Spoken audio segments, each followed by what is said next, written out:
All right, I'm going to say goodbye to you from here. It's a nice heated debate taking place in Hermanus. Let's hand it back to Sakina. See you tomorrow morning. Bye-bye, everyone. Thank you so much, Leanne. And back for the final session here at Mount Pleasant at the Moffat Hall in Hermanus. And thank you so much for watching us. Really enjoying the questions and the comments coming through from our social media platforms as well. But of course, let's get those questions answered because I want to do a final round with the panel once again. So let's start with the land party. Thank you very much. There is a very important question that was raised. The issue of reform and open up. What do we mean? We are saying currently, if you're an investor, you want to come and invest in South Africa, you are unable to do so because the political climate is not conducive. Secondly, there are a lot of abnormal taxes that are there, tariffs that are there, that prevent investors to come and invest in this country. So we are saying remove all those unnecessary red tapes so that you make the climate very easy for investors to come and invest in this country. By doing so, you are saying, for instance, I will make an example. You've got Elon Musk, who's a South African. You're saying, Elon Musk, here is the portion of land, I'm giving it to you. I'm giving you free water. I'm giving you free electricity. What I want from you, we don't have much time, so can you please just work with us? What I want from you, Elon Musk, I want 90% of your workforce to come from locals so that you are able to transfer skills to the people of South Africa and able to improve the people's lives. For instance, there's another question that has been raised about the factories in Timbaza, where I was born. All those factories were closed immediately when the ruling party take over. Now, what we are saying, if you reform and open up, it's very easy to every investment to come and reopen those industries, so that the people of Timbaza can be able to come and do business in that area. The last important question that was raised, we have to respond on that. Very briefly, we're out of time. Good. What we are saying, what we want to do on education, Sakina, we want to make sure when we take over in government, we want to declare state of emergency in education because our current education system is a mess. With this current education system, we are working for zero. That is what we are trying to do. Thank you very much. I want to move on to the ACDP. If you can answer your question, please. ACDP, if you can answer your question. Yeah. Thank you very much. Thank you very much. I think I said about crime with Section 206, with the Constitution 206, subsection 3. I believe we can address crime with communities because we can no longer be the murder capital in the world. We can, Western Cape can no longer have the most child murders. That is unacceptable. So what we are saying that we must empower and give more money. You cannot give 10,000 Rand to neighborhood watchers. You must empower them. You must get your community involved. But a big thing that I did not mention is that the first thing that the ACDP will do when we govern the Western Cape is to repeal the law. The DA passed a law last year to consume and sell alcohol at schools for fundraising. That substance abuse is a big factor when it comes to crime. So we will address that and repeal that. We've done consultations, and the people of the Western Cape did not want alcohol sales at school, and the DA said we have the majority. So at the 8th of May, the majority will vote out the DA and vote in the ACDP government. All right. Thank you. I want to come to PAC.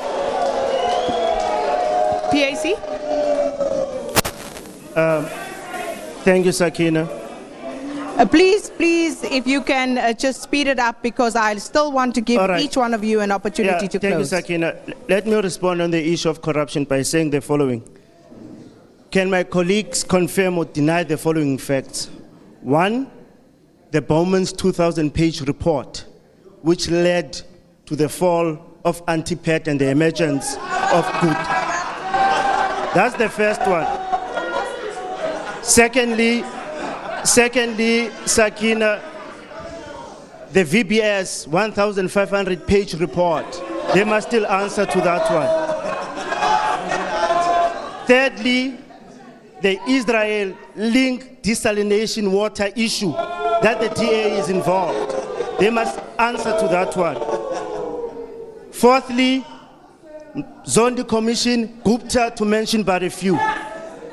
Last but not least, Busasa, IPC, the list is endless. Now, all these reports as PACU have read them and we have taken a very strong stance. In 2 weeks' time, the president of the PAC will be laying criminal charges, and we'll make sure that we do follow up, and we'll make sure that come the 8th of May, the PAC will be back with full force. Thank you very much. We are going to start wrapping, so Sakina, I must respond. I have time pressure. I'm going to give you 30 seconds to do that. Yeah. He is talking absolutely nonsense and rubbish. He's got no evidence. I've won 3 court cases in the Western case. Have you read the judgment? The PAC is stealing membership money. What about them? So, as the skeletons tumble out of the closet here, okay. Tell you what we're going to do. You're going to answer that question, and then I'm going to run through the entire panel, and you'll give us your closing remarks in 30 seconds because we are out of time. Thank you very much. I was asked the question on the land issue. The land issue, specifically, if we look at rural areas, this province, and I believe in competition, this province in rural areas, 379 new black farmers with 500 million this province helped, 62% success rate, with a new success rate level of 72%. In the housing issue that was raised by Mr. Rasool, in the last 10 years in this province, we've spent 19.306 billion rand. 100% of that money has been spent. 213,000 housing opportunities. And at the last MINMEC, of local government, they put the top 3 performing cities in the country with development with regard to housing. Quarter 1 to 3. Now we're seriously Cape Town, out of time. 1, so Johannesburg your number 30 2 seconds. and Durban number 3. 30 seconds. 30 seconds, Mr. Rasool. 30 seconds. Carry on, Mr. Rasool. We don't have time. Well, thank you very much. Thank you very much, Sakina. When all the heat of the election is finished, on the 9th of May, Cyril Ramaphosa will be president of this country. On the 9th of May, he goes further. He will have had the Integrity Committee speak to that list, and we will await that outcome. Okay. But what I want to say is that South Africans have an opportunity to give Cyril Ramaphosa a mandate to renew his party, to renew the country, and put us on a growth path. Thank you, Mr. Rasool. That is the fundamental thing that we are facing on the 9th of May. Who has the other mic? Thank you. Thank you, Sakina. I will be exposing more corruption in the Western Cape tomorrow. But South Africa has had enough of the old parties.